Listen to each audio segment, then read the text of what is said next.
So one thing that you can say, and actually put it in an interesting way to say it in there, is that you're one step away from, so let's say you are putting up a high ticket weight loss program.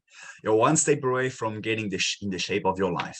It shows them that the buying process, okay, this is not finished, I just have to do something else. And this is called the homework page. So what you're going to have is sometimes you have people to, gather a few informations to make sure that they have everything on the call with you, so that when they're on the call with you, they can actually be a close. Make sure that they get all the homework prepared. Maybe you make them watch a specific video, for example, to take a bit more to know a bit more about you, about the program.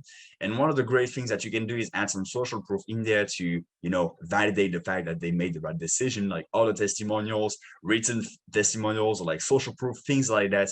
So list of homework on the left right here, and on the right, what you put is that you create trust with the people that's going to call them. So if you have a specific person that's going to call them, I would advise you to put the name of the person, a photo of that person, phone number, email, and a short bio to create like, okay, this is the person that's going to call them. And I'm getting a bit of more certainty knowing who is that person and who is going to call me. One of the great things that you can add under there is actually add like, okay, what's going to happen? Like, hey, okay, great, we are reviewing your application, we are going to do this and that, and we are going to call you in 1 day or something like this. Or if you want, you can call us directly at this number.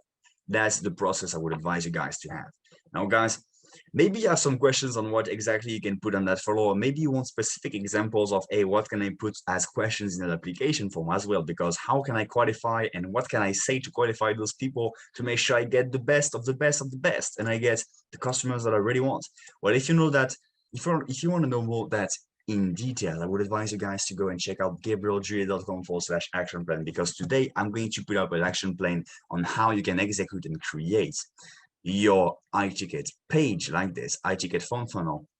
And the thing that's interesting is that I do not have the time to go really deep into that funnel right now, but I do on this page, and I put every deep steps and things that you can do step by step in order to achieve that results, because I want you guys to actually apply the information I'm giving you. So make sure that you go gabrieljulié.com/action plan.